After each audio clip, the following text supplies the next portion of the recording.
오늘 저는 에베소서 1장 4절에서 6절 말씀을 가지고 하나님의 영원한 기쁘신 뜻의 시작인 성탄이란 제목으로 한번 말씀을 나누겠습니다. 우리는 인생을 살면서 한 번은 이러한 질문을 다 해봤을 겁니다. 하나님이 이 우주를 창조하신 목적이 무엇일까? 그 가운데 사람은 왜 창조했을까?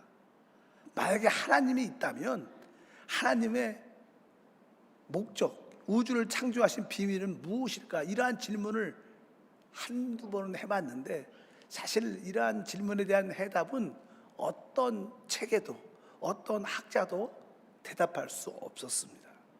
또 거기에 확신도 없었습니다. 그런데 성경 안에 하나님의 모든 해답과 비밀들이 있음을 우리는 믿어야 됩니다. 왜냐하면 성경은 하나님의 말씀이고 하나님의 계시이기 때문에 우리는 이 우주의 비밀을 넘어 인생의 비밀과 하나님의 뜻을 알 수 있습니다. 성경에 보면 우리 하나님은 영원하신 분이십니다. 그래서 그분은 영원 전에도 계시고 이제 시간 안에도 계시고 또 영원 후라는 시간에도 계실 겁니다. 그런데 성경을 보니까 우리 하나님이 영원 전에, 즉 이 세상이 창조되기 전에 하나님 안에 아주 기쁘신 어떤 뜻과 목적이 있었다고 기록되어 있습니다. 하나님의 그 영원하신 기쁘신 뜻과 목적이 있다. 그 하나님의 기뻐하시는 영원 전에 가지셨던 그 마음에 가졌던 기쁘신 뜻과 목적을 성경에선 말씀하고 있습니다. 우리 특별히 에베소 1장 9절에 보면 이렇게 기록합니다. 그 뜻의 비밀을 우리에게 알리신 것이요 그의 기뻐하심을 따라 그리스도 안에서 때가 찬 경륜을 위하여 예정하신 것이니. 사실 이 말씀이요 한국말인데 읽어도 무슨 소리인지 잘 모르겠어. 그런 분도 많을 겁니다. 그 뜻의 비밀을 우리에게 알리신 것이요 그의 기뻐하심을 따라 그리스도 안에서 때가 찬 경륜을 위하여 예정하신 것이라. 그래서 요즘에는 우리 젊은 우리 친구들은요 이런 한자어 같은 말 같은 걸 이해를 못하니까 현대 성경 이런 책도 많죠, 번역을. 그럼 그거 읽으면 조금 우리가 듣기 이해하기 쉽지 않을까. 어차피 오늘 말씀은 하나님의 뜻의 비밀이 있는데 그것은 하나님의 기뻐하심을 따라 이렇게 말씀합니다. 하나님이 기뻐하심을 따라 그분의 뜻과 목적이 있다는 거예요. 근데 이것은 비밀이었다. 그 뜻의 비밀이었다. 비밀은 가르쳐 주지 않으면 알 수 없는 겁니다. 그래서 구약 시대까지는요 하나님의 이 뜻의 비밀을 알 수 없었어요. 근데 신약 시대 하나님의 아들 그리스도가 이 땅에 오신 후에 이 놀라운 비밀들이 우리에게 열리고 계시됐습니다. 그것은 곧 성령을 통해서 알게 되죠. 그래서 성경은 말씀합니다. 고린도전서 2장 10절에 오직 하나님이 성령으로 이것을 우리에게 보이셨으니 성령은 모든 것 곧 하나님의 깊은 것까지도 통달하시느니라. 바로 하나님의 놀라운 비밀들은 오직 성령만이 우리에게 계시할 수 있는데 성령이 그것을 우리에게 계시해 주었다. 그러면 하나님이 영원 전에 가졌던 그 마음에 가졌던 기쁘신 뜻과 목적이 무엇이냐?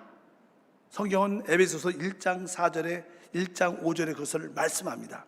그 기쁘신 뜻대로 우리를 예정하사 예수 그리스도로 말미암아 자기의 아들들이 되게 하셨으니. 오늘 말씀에 그 기쁘신 뜻이 있었다. 그 기쁘신 뜻이 무엇이냐? 바로 우리를 예정하사 예수 그리스도로 말미암아 자기의 아들들이 되게 하신 것. 하나님은 영원 전에 이 세상이 창조되기 전에 마음의 뜻과 목적을 갖고 계셨어요. 그것은 이제 앞으로 내가 많은 하나님의 아들들을 갖겠다는 거예요. 하나님의 아들. 우리가 보통 하나님의 아들 하면 아들이란 단어는요 아버지의 모든 것을 상속받는다는 것을 포함하고 있어요. 그래서 하나님은 이 우주를 창조하셨고 이 우주를 상속할 하나님의 아들을 갖는 게 하나님의 기쁘신 뜻이라는 거예요. 그래서 우리가 하나님의 아들, 보통 우리가 아들이 되려면 그 아버지의 생명을 가져야 되죠. 성령으로 거듭나야 된다는 거예요. 그뿐만 아니라 이 아들이 이제 성장해서 이제 아버지의 모든 기업을 받을 수 있도록 성인이 돼야 되죠. 그런 위치도, 법적인 위치도 있어야 돼요. 아들만 되는 게 아니라 이 아들이 성장해서 아버지의 모든 기업과 유업을 받을 수 있는 그런 위치, 그것을 성경적으로 용어는 아들의 명분, 이렇게 아들의 명분. 바로 하나님이 우리를 부르신 것은 우리를 아들의 명분을 갖도록 하기 위한 것이다. 그러니까 하나님의 기쁘신 영원한 뜻이 무엇이냐? 바로 하나님은 하나님의 아들들을 갖기 원하는 게 하나님의 뜻입니다. 그게 영원전의 하나님의 뜻과 목적이었어요. 그래서 이제 하나님은 그 일을 시작하십니다. 그 일을 어떻게 시작하시느냐? 그것을 바로 이제 이 우주를 창조하시고 그 가운데 사람을 창조하시죠. 그러니까 이 창세 전에 이것이 이미 하나님 마음속에 있었다는 거예요. 그래서 오늘 말씀해 보니까 이렇게 말씀하죠. 1장 4절과 5절을 다시 읽어보니까 곧 창세 전에 그리스도 안에서 우리를 택하사 우리로 사랑 안에서 그 앞에 거룩하고 흠이 없게 하시려고 그 기쁘신 뜻대로 우리를 예정하사 예수 그리스도로 말미암아 자기의 아들들이 되게 하셨으니, 그래서 하나님의 아들들이 될 수 있도록 창세전에 우리를 택하시고 예정했다는 거예요. 창세전에, 이 우주가 만들어지기 전에 이미 하나님은 창세전에 우리를 어떻게 해서 택하시고 예정하셨어요. 근데 그 택하시고 예정하신 것이 어디 안에서? 또 그리스도 안에서. 그러니까 여기 보니까 창세전에 그리스도 안에서 우리를 택하시고 예정하신 줄 믿습니다. 근데 하나님이 택했다는 뜻은요, 택했다는 뜻은 택함 받지 않은 사람도 있다는 거예요. 이런 뜻입니다. 그러니까 모든 사람이 다 사람이 택함 받지 않았다는 거예요. 그 중에 하나님이 택한 사람이 있다는 거예요.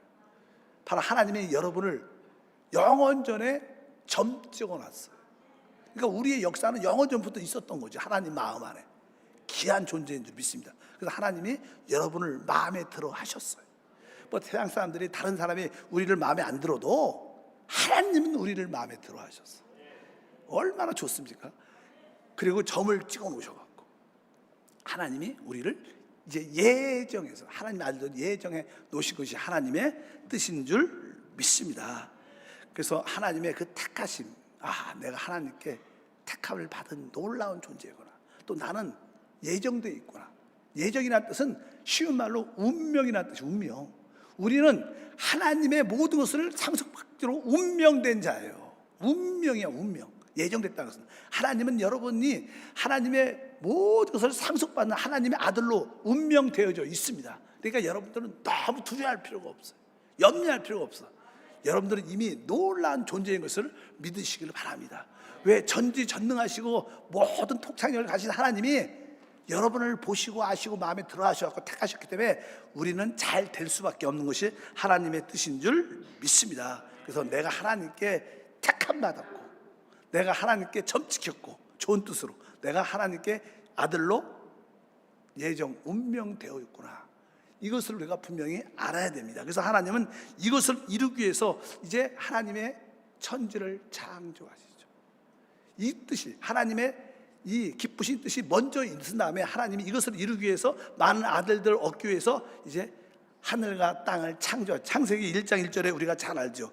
태초에 하나님이 천지를 창조하시죠. 그래서 하나님이 뭐예요? 이 우주를 창조하시죠. 많은 하늘들과 이 땅 지구를 창조하시죠.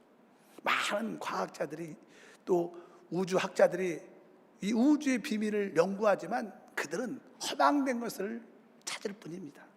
성경, 이 하나님 말씀을 알지 못하고, 또 인간을 하나님의 아들로 삼겠다는 하나님의 이 비밀을 알지 못하면 아무리 연구해도 다 세상 말로 꽝이죠, 꽝. 그냥 지식 장난이죠, 지식 장난. 별로 그렇게 가치가 있지 않습니다. 저도 워낙 이렇게 지질학, 또 천문학 이런 거 좋아해요. 그래서 많이 이게 유튜브를 이렇게 같은 걸 들어봐도 다 꽝이네, 그런 생각이 실제로 많이 들어요. 뭐 교수들하고 학자들이 기분 나빠할지 모르지만, 왜? 하나님을 안다면 이것이 의미가 있지. 하나님을 알지 못하면 무슨 의미가 있겠습니다. 다 말장난이죠. 자기의 생각에서 어떤 지식 같은 게 결여되는 건데요. 어쩌든지 하나님이 그래서 천지를 창조하십니다. 그리고 천지를 창조하신 그 목적이 무엇이냐? 바로 사람을 만들기 위해서. 왜? 사람을 얻어야 되니까. 그 아들을 얻기 위해서. 그래서 하나님은 사람을 창조하십니다. 그리고 그 하나님을 창조할 때 바로 하나님의 형상대로 창조했다고 성경은 말씀합니다. 알다시피 우리가 종종 이런 얘기를 많이 듣죠. 하늘은 땅을 위해서 있고 이 땅은 진짜 사람을 위해서 존재하는 거예요. 그리고 이 사람은 우리 안에 있는 영을 위해서 있는데, 영을 위해서, 이 영은 바로 영이신 하나님을 위해서 존재하는 거예요. 사실 모든 것이 하나님이 중심인 줄 믿습니다. 그래서 하나님은 영적인 존재인 하나님의 형상대로 사람을 창조합니다. 성경은 이렇게 말씀합니다. 우리 창세기 1장 26절과 고린도후서 4장 4절을 보면 하나님이 이르시되 우리의 형상을 따라 우리의 모양대로 우리가 사람을 만들고, 그리스도는 하나님의 형상이다. 하나님이 사람을 만들 때 하나님의 형상대로 창조했다. 그런데 오늘 말씀에 하나님의 형상은 그리스도다. 사실 사람은 하나님의 형상, 그릇으로 만들어졌는데, 어떤 그릇? 그리스도를 담는 그릇. 그래서 우리 안에 그리스도가 영접돼야, 그리스도가 누구십니까? 주님이 말하죠. 나는 길이요 진리요 생명이다. 그분 자체가 생명입니다. 그래서 우리가 그분의 생명을 얻어야 우리가 성령으로 거듭나고 하나님의 아들이 될 수 있는 겁니다.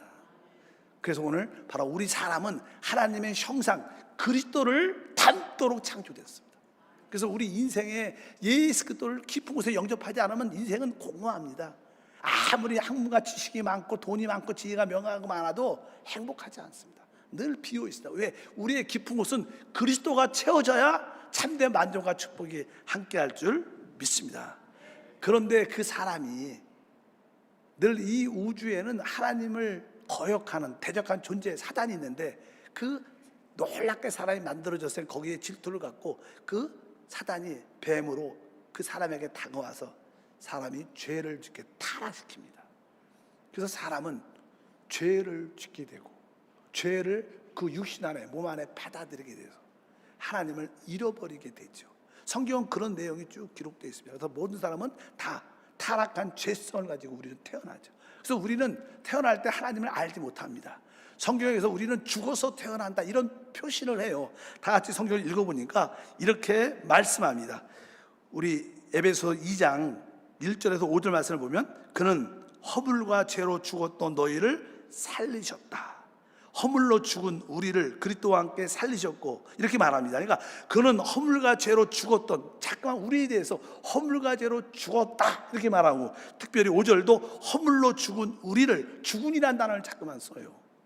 죽은, 죄로 죽었고 허물로 죽었고, 그리고 뒤에 또 골로새서 2장 13절도 마찬가지입니다. 또 범죄와 육체의 무할례로 죽었던 너희를, 여기 보니까 범죄와 육체의 무할례로 죽었던 너를, 죽었다고 잠깐만요. 우리는 지금 살아있잖아요. 구원받기 전에 우리 살아있었죠. 근데 자꾸만 성경에서 죽었다고 말합니다. 그건 뭡니까? 하나님과 교제하고 교통하는 사람의 그 영이 죽었다는 거예요. 하나님의 형상 안에는 영적인 요소가 있는데 영이 죽음으로 말미암아 하나님과의 교통과 교제가 끊어졌다는 거예요. 그래서 사람은 태어날 때 하나님을 알지 못하고 태어납니다. 왜? 영원한 멸망 가운데 있기 때문에, 죄 가운데 있기 때문에. 바로 이것이 사람의 모습입니다. 설사 하나님의 뜻 가운데 사람을 창조하셨고 사단이 사람을 미혹하여 타락시켜도 하나님의 영원한 기쁘신 뜻은 반드시 이루어져요. 하나님의 뜻과 목적은 좌절될 수 없죠. 그런 실패와 연약함을 사람이 가지고 있어도 하나님은 그것을 이루십니다. 그래서 하나님의 영원한 기쁘신 뜻을 이루는 첫 번째 사건이 무엇이냐? 바로 그분이 이 땅에 오신 겁니다. 그것을 우리는 성탄이라고, 성탄, 성스러운 탄생 이렇게 의미하죠. 성탄절. 그러니까 가장 위대한 역사는 무엇인가? 드디어 하나님이 이제 사람을 하나님의 아들들로 만들기 위해서 그분이 직접 사람으로 오신 겁니다. 그래서 이 성탄은 이 우주에서 가장 큰 역사입니다. 그래서 성경을 연구하는 학자들은 이 우주에서 가장 위대한 일이 무엇인가, 놀라운 일이 무엇인가, 보통 사람들은 천지가 창조된 것이다, 우주가 창조된 것이다 이런 얘기를 할지도 모르지만, 진짜 성탄, 하나님이 사람이 되셨다는 사실, 말씀이신 하나님이 사람이 됐다는 이 사실이 가장 위대한 역사다 이렇게 말을 많이 합니다. 그래서 성경에서 말씀합니다. 요한복음 1장 1절과 14절에 태초에 말씀이 계시니라. 이 말씀이 하나님과 함께 계셔서 이 말씀은 곧 하나님이시라. 말씀이 육신이 되어 우리 가운데 거하심에 우리가 그의 영광을 보니 아버지의 독생자의 영광이요 은혜와 진리가 충만하더라. 말씀이신 하나님의 아들 그리스도가 사람의 몸으로 이 땅에 오셨다는 거예요. 그것을 우리는 성탄이라고 말합니다. 근데 이 성탄은 뭐예요? 하나님의 기뻐하시는 그 뜻과 목적을 이루는 시작입니다. 그러니까 하나님의 뜻과 목적이 이루어지는 첫 번째 사건이 뭐예요? 가장 귀한 사건이 성탄이에요. 그러니까 하나님이 볼 때는 이것은 영광이에요. 영광스러운 일이에요. 드디어 나의 뜻과 목적이 이루어지는 거야. 내가 행복하고 기뻐한다. 이건 뭐예요? 그러니까 하나님께는 그것이 영광이고, 죄 가운데 있었던 구속받는 우리에게는 진짜 하나님과 모든 것들이 다 평화로 찾아오는, 그래서 하늘에선 영광이 있고 우리에게는 평화가 다가옵니다. 그래서 누가복음 2장 12절과 14절에 말씀하죠. 너희가 가서 강보에 쌓여 구유에 누이신 아기를 보리니 이것을 너희의 표적이라 하더라. 호련히 수많은 천군들이 그 천사들과 함께 하나님을 찬송하여 이르되 지극히 높은 곳에서 하나님께 영광이요 땅에서는 하나님이 기뻐하신 사람들 중에 평화로다 하니라. 그래서 하늘에게는 영광이고 우리에게는 진정한 평화다. 근데 이 선포를 누가 하냐면 11절에가 호련히 수많은 천군들이 그 천사들과 함께 하나님을 찬송했다 이렇게 말해요. 수많은 천군이 천사들과 함께. 사실 예수님이 이 땅에 태어날 때 영적 세계에서는 그 놀라운 일을 다 합니다. 아까 하나님이 우리를 택하셨다 그래요. 택하셨다. 창세전에 여러분을 택했다는 거예요. 점 찍었다, 표시했다는 거예요. 여러분들은 하나님이 다 표시한 사람들입니다. 근데 우리의 눈에는 저분이 표시됐나 안 표시됐나 잘 안 보여요. 근데 영적인 눈으로 딱 보면 여러분이 표시된 게 딱 보여요. 믿으시면 아면. 육신의 눈이 아니라 영의 눈으로 보면 저분은 진짜 하나님 택한 것 같아요. 우리 종종 그런 얘기 하잖아요. 저분은 하나님 확실히 택했어. 이런 고백을 할 때가 많습니다. 근데 세상 사람들은 우리가 하나님께 택함 받은 것을 잘 표시를 못 보지만 영적인 세계에서는 그게 표시가 다 보여요. 그러니까 천사들이 당연히 그걸 알아요. 천사들은 여러분이 하나님께 택함 받은 것을 그 표시를 보고 압니다. 천사도 아니까 또 뭐예요? 귀신도 알고 사단도 압니다. 악한 영도 압니다. 그래서 그들은 우리를 두려워하는 마음이 있어요. 그리고 우리를 부러워하는 마음이 있어요. 영적인 세계에도 보면 천사들이 저분 진짜 하나님께 택함 받았구나. 얼마나 좋을까. 귀신과 악한 영들도 저 사람이 하나님께 택함 받은 자구나. 왜? 영적인 세계에서는 그것이 다 보입니다. 여러분도 서로 영적인 눈으로 바라볼 때 그 택함이 있는 줄 믿습니다. 예수님이 태어날 때도요, 세상 사람들은 잘 몰라도요, 천사, 영적인 세계에서는 그것이 다 알기 때문에 천군 천사와 천사들이 하나님을 다 같이 찬양하는 역사가 있었어요. 하나님께는 영광이요, 모든 구속관을 받은 사람들에게는 평화로다. 여러분들이 그러한 음성, 찬양 소리가 들리길 주님으로 축복합니다. 이제 주님이 이 땅에 태어난 위대한 일이 일어났습니다. 하나님의 구원이 시작된 겁니다. 우리가 하나님의 아들이 되는 그런 과정이 시작된 줄 믿습니다. 근데 우리 주님이 이 땅에 태어났을 때 그 태어날 때의 모습을 성경에 기록하고 있습니다. 그 주님이 이 땅에 태어날 때 베들레헴 마을관에서 태어났어요. 어떻게 보면 세상적인 눈으로 보면 초라하게 태어나죠. 성경은 거기에 대해서 이렇게 말씀을 합니다. 마태복음 2장 11절에 보니까 집에 들어가 아기와 그의 어머니 마리아가 함께 있는 것을 보고 엎드려 아기께 경배하고 보배압을 열어 황금과 유황과 모략을 예물로 드리더라. 이렇게 말씀하는데, 주님이 이 땅에 태어날 때 일단은 그 상황은 여관이 없어 마옥관 안에 들어가게 되고 마옥관 말 구유에 누이게 되는데, 아마 싸늘하고 추운 날씨였고 들어가 생각을 많이 하는데, 근데 거기 보면 강보에 쌓였다 이렇게 말합니다.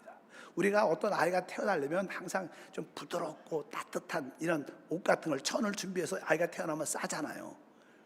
근데 여기는 강보는 얇은 천을 말합니다. 그러니까 얼마나 이렇게 춥게 느껴져요.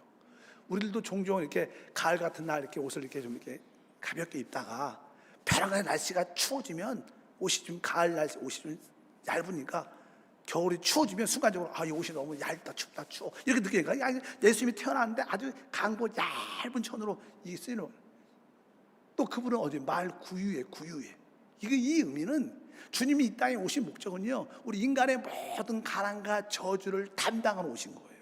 그것을 그림으로 보여주는 건 줄 믿습니다. 바로 우리 주님이 이 땅에 왜 그렇게 오셨는가? 바로 우리의 모든 가난과 저주를 담당해서 오셨습니다. 그래서 갈라디아서 3장 13절에 말씀합니다. 그리스도께서 우리를 위하여 저주를 받은 바 되사 율법의 저주에서 우리를 해방했다고 말씀하는 줄 믿습니다. 그래서 주님이 그 강보에 쌓이고 구유에 누인 것은 우리의 가난과 모든 저주를 담당하기 위해서 오신 것이구나. 또 그분의 삶을 그렇게 우리에게 보여주는 것입니다. 그리고 동방에서 그의 배우를 보고 따라온 박사들이 주님께 경배하러 와서 그분을 발견하고 세 가지의 예물을 드립니다. 그래서 그 세 가지의 예물이 황금과 유향과 모략을 드렸다 이렇게 말씀합니다. 여기에서 중요한 의미가 있습니다. 우리가 하나님을 참으로 경배하려면 영적으로 우리가 황금과 유향과 모략을 드려야 된다는 거예요. 그런데 동방 박사들이 뭐 유대인처럼 율법이 있는 것도 아니고 그것을 영적으로 이해하지도 못했을 겁니다. 근데 하나님의 섭리 가운데 환경 가운데 하나님이 감동 주셔서 그러한 예물을 준비하게 하셨고 예수님이 태어났을 때 그것을 그들의 주님께 올려드린 거예요. 황금이라는 것은요 원래 변하지 않죠. 그것은 하나님의 신성과 하나님의 본성을 의미합니다. 그러니까 그들이 예수님께 황금을 드렸다는 뜻은 이 어린 예수가 누구라는 거예요? 하나님이라는 거예요. 우리가 예수를 하나님이라고 고백할 때 이게 진짜 경배입니다. 경배. 그리고 두 번째는 유향을 드려요. 유향이라는 것은 이제 향기로운 향을 피면 향이 아름답게 하늘로 이렇게 올라가지 않습니까? 구약에도 이제 성소에서 향을 피우면 향이 하나님께 기도처럼 쫙 올라간다는 뜻입니다. 그럼 예수의 부활을 의미하는 거예요. 우리 예수님은 부활이요 생명이신 분이죠. 그분은 죽기 전에도 부활이셔요. 사망이 그분을 만질 수 없고 모든 것을 이길 수 없습니다. 그분은 모두 이기는 부활이 자체셔요. 그래서 바로 우리 주 예수님이 부활이시구나. 그분은 생명일 뿐만 아니라 사망이 만질 수 없는 부활이신 줄 믿습니다. 그리고 모략을 드리죠. 모략은 바로 죽은 자들에게 썩은 냄새가 나지 않도록 드리는 그런 향기죠. 더 이상 나쁜 냄새가 나지 않도록 모략이에요. 그래서 뭐예요? 그리스도의 십자가의 죽음의 향기를 말합니다. 사람의 죽음은 썩는 냄새가 나지만 예수님의 죽음은 다른 죽은 사람들, 다른 사람을 대속하는 바로 죽음의 향기가 있다는 거예요. 그래서 그분이 뭐예요? 대속의 죽음인 줄 믿습니다. 그래서 모략은 십자가의 그리스도의 죽음을 의미하는 겁니다. 그래서 우리가 진짜 하나님을 경배하려면 이러한 황금, 유향, 모략 이러한 영적인 의미를 깨닫고 그렇게 하나님을 높여드릴 때 진정한 예물이 되는 줄 믿습니다. 신약 시대에서 특별히 이 황금은 우리의 믿음 생활에서는 믿음을 의미합니다. 믿음을. 그래서 여러분들이 진짜 하나님을 경배하려면 하나님 나는 오직 믿음으로 삽니다. 내가 믿음으로 말하고 믿음으로 행하고 믿음으로 바라보겠습니다. 오직 의인은 믿음으로 삽니다. 여러분들 믿음으로 산다는 것은 하나님께 뭐예요? 황금을 예물로 드리는 거예요. 그리고 두 번째 유향이라 그랬어요. 유향은 무엇입니까? 아까 부활을 의미해서 부활. 우리는 부활의 삶을 살아야 돼요. 근데 사실 예수님이 부활했기 때문에 우리도 부활의 삶을 살아야 된다. 이런 말들은 생각보다 추상적이에요. 부활의 삶을 산다는 게 무슨 뜻일까? 설명하기 쉽지 않아요. 그것은 다른 게 아니라 우리가 예수님이 부활하시고 나서 성령으로 우리 가운데 오셔요. 그래서 사실 부활은 우리가 영 안에 있는 것이 부활이에요. 여러분이 영을 따라 살 때 여러분들은 부활의 삶을 사는 거예요. 그래서 하나님, 내가 하나님께 유향을 드리는 삶, 내가 부활의 생활을 할 수 있도록 내가 영 안에서 주님을 섬깁니다. 내가 행할 모든 것들이 영 안에서 이루어지면 여러분들은 부활의 생활을 하고 있는 것이고, 그것은 곧 뭐예요? 하나님께 유향이라는 예물을 올려드리는 거예요. 그리고 마지막으로 모략도 오려. 모략은 무엇입니까? 아까 말한 십자가의 죽음을 의미하는 거예요. 여러분들이 여러분 생활 속에서, 교회 생활 속에서, 가정 생활 속에서 내가 기쁨으로 십자가를 지겠다, 내가 다른 사람을 위해서, 복음을 위해서, 한 나라를 위해서 내가 기쁨으로 내가 십자가를 지겠다, 이런 사람들은 하나님께 몰약을 예물로 드리는 거죠. 이게 뭐예요? 진정한 경배예요. 경배. 우리 동방 박사가 세 가지 예물을 가지고 하나님을 경배했던 것처럼 우리들도 하나님, 내가 오늘 믿음으로 주님께 영광 돌립니다. 내가 다른 사람을 위하여, 복음을 위하여 내가 기쁨으로 십자가를 내가 지겠습니다. 내가 지겠습니다, 십자가. 그리고 주님, 나의 모든 행동들이, 행하는 모든 일들이 오직 영 안에서 행하겠습니다. 그럴 때 여러분들은 바로 유향이라는 예물을 하나님께 돌릴 때 그것이 하나님께 참된 경배가 되는 줄 믿습니다. 우리의 이 성탄절은 하나님을 참되게 어떻게 경배하는 날입니다. 하나님, 내가 믿음으로 황금과 유향과 몰약을 진심으로 예물로 올려드립니다. 현대식으로 말하면, 하나님, 나는 오직 믿음으로 살고 오직 기쁨으로 십자가를 짊어지며 내가 모든 행함을 영 안에서 하겠습니다. 그럴 때 여러분의 삶이 참된 주님에 대한 경배가 될 줄 믿습니다.